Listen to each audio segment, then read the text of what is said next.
Hello, this is ShaunaCecil, and this is my Genius Hour presentation. My top 5 takeaways. Number 5, Genius Hour can be done with any course, level, or age of student. I was so impressed with all the different projects that students of all ages came up with. I knew that some of our kids were creative, but I was truly blown away with some of their ideas and then how they implemented them. Number 4, student choice is key. By having students choose what they want to learn allows them to take ownership and also get that buy-in that all teachers want. Students can also have a choice on how they want to present and even how they're assessed. One example of assessment I found was where the teacher and student decided each quarter what their grade should be. I really like this idea since projects are so different. It's hard to follow just a standard rubric, especially one that's very detailed. Number 3 is reflection. So reflection is a very important part of Genius Hour. It helps keep students on track and focused on the end goal. It also helps teachers keep track of their progress. Journaling, blogging, and conferencing with the teacher were examples of ways for students to reflect on their projects throughout the various stages. Number 2, model and structure. Students are not used to learning this way. Teachers will have to provide enough structure so students don't feel overwhelmed or lost. A general rubric, I think, would be helpful to do this, as long as it's pretty vague, it's not too specific. Teachers should provide models and examples of the projects too. They should also help students get ideas. One fun way to do this was to have students create a tournament bracket of their interests and then go through and eliminate and narrow down until they find the one that they think they could do a project on. Number 1 is the willingness to change.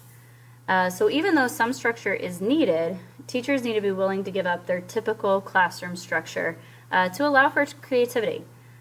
Students should be allowed to discuss their projects with others, and there are times they'll need to be allowed to move around the room. This doesn't mean that as a teacher you have to lose control, but just maybe embrace a little chaos. Also, the first time that any teacher implements Genius Hour, it probably won't go perfectly. I read several articles about mistakes that were made or suggestions for the future. So, as teachers, we should learn to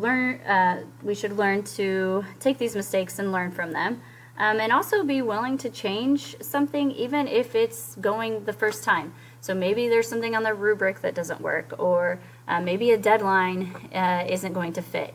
It's better to change it and make that go better than to try to just keep sticking with something that's not working.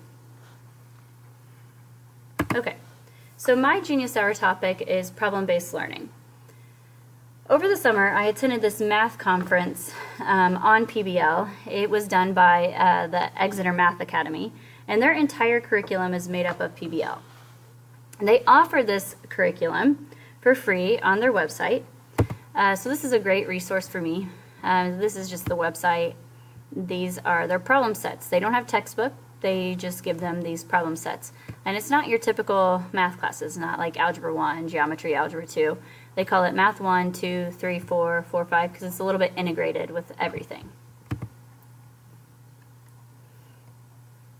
I chose this as my topic because I was interested in learning more, and I believe that it would be a good segue to eventually do a passion project.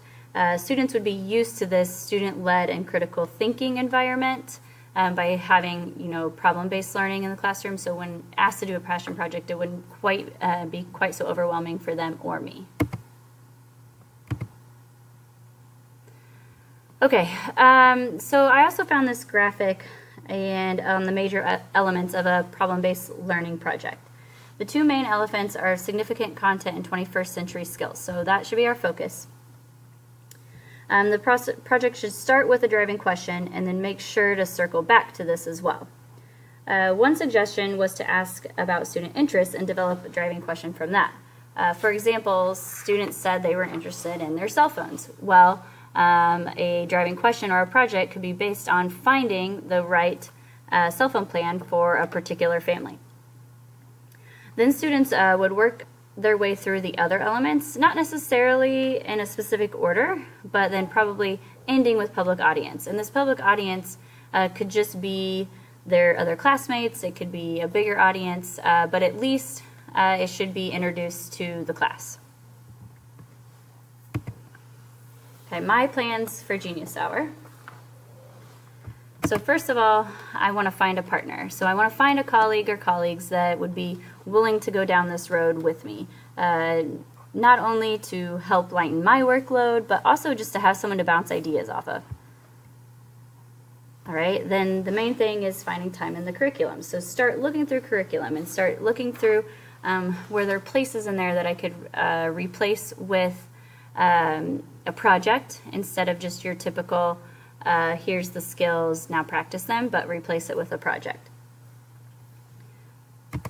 And then find this small project. So start with a small project.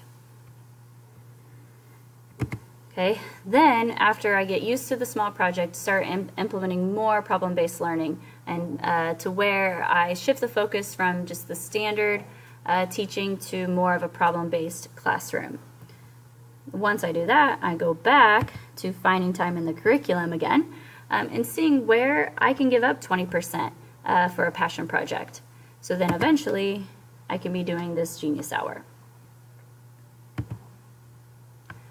Okay, if I had to choose one word that describes where I am with the idea of Genius Hour, this word would be planning.